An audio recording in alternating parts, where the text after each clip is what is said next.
Kota Pekalongan berada pada dataran rendah pantai utara Jawa, berada di sebelah barat ibu kota Provinsi Jawa Tengah dengan luas wilayah 45.205 km persegi. Dengan bentang yang terjauh 8-9 km terdiri atas 4 kecamatan administratif yaitu Pekalongan Timur, Pekalongan Utara, Pekalongan Barat, dan Pekalongan Selatan dengan 27 kelurahan pasca penggabungan di akhir tahun 2014 lalu. Jumlah penduduk kota Pekalongan menurut data BPS tahun 2020 sebanyak 307.145 jiwa, terdiri dari 3 jenis yaitu Jawa, Arab, dan Tionghoa yang hidup rukun damai berdampingan dan penuh toleransi. Nuansa religius dan kemajemukan sangat terasa di kota Pekalongan. Terbukti di kawasan Citayu terdapat masjid, gereja, wihara, dan kelenteng yang berdampingan dan saling menghormati serta penuh keharmonisan. Kota Pekalongan memiliki sesandi kota batik yang artinya bersih, aman, tertib, indah, dan komunikatif.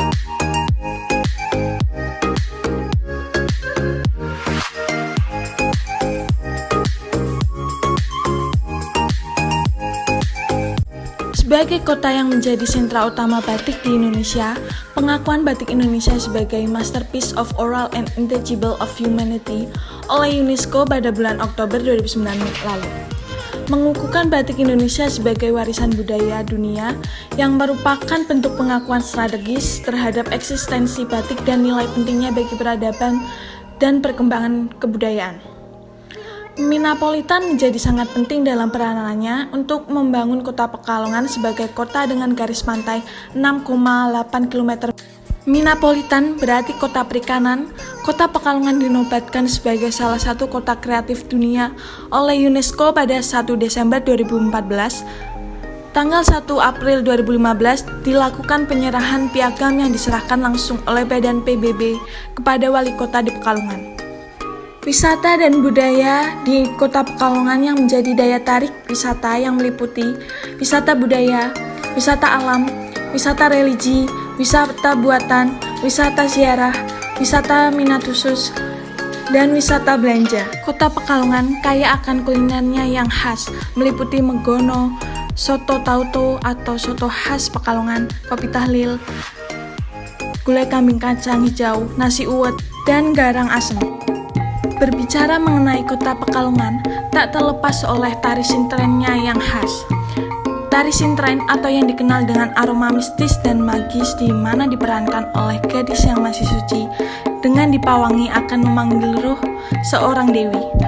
Mari kita lihat magisnya tari sintren Pekalongan.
Cerita mengenai asal-usul kesenian sintren Pekalongan tak terlepaskan dari kisah kasih asmara antara seorang gadis bernama Sulasi dengan Raden Sulandono putra dari Ki Bahu Rekso dan Dewi Rantamsari tidak direstui oleh kedua orang tuanya.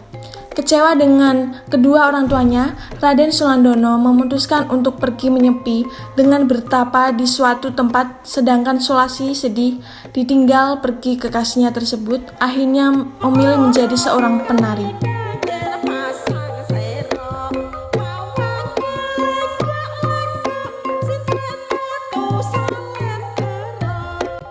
Melihat putranya pergi membawa kesedihan dan kekecewaannya dalam pertapaannya, secara diam-diam Dewi Rantamsari, Ibunda Raden Sulandono, mengatur pertemuan kedua sepasang kekasih yang telah terpisahkan tersebut dengan melalui pertemuan gaib.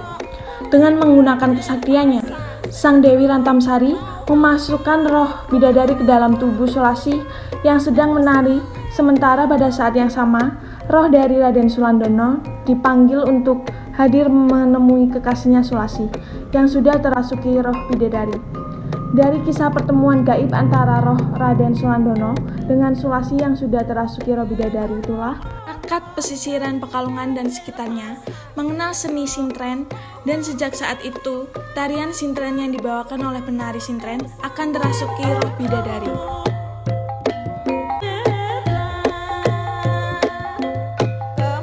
Kendati ada banyak versi tentang legenda sintren, namun apapun versinya, kesenian sintren terlanjur legendaris bagi masyarakat yang tersebar di kawasan pesisir Pantura Barat, Jawa Tengah.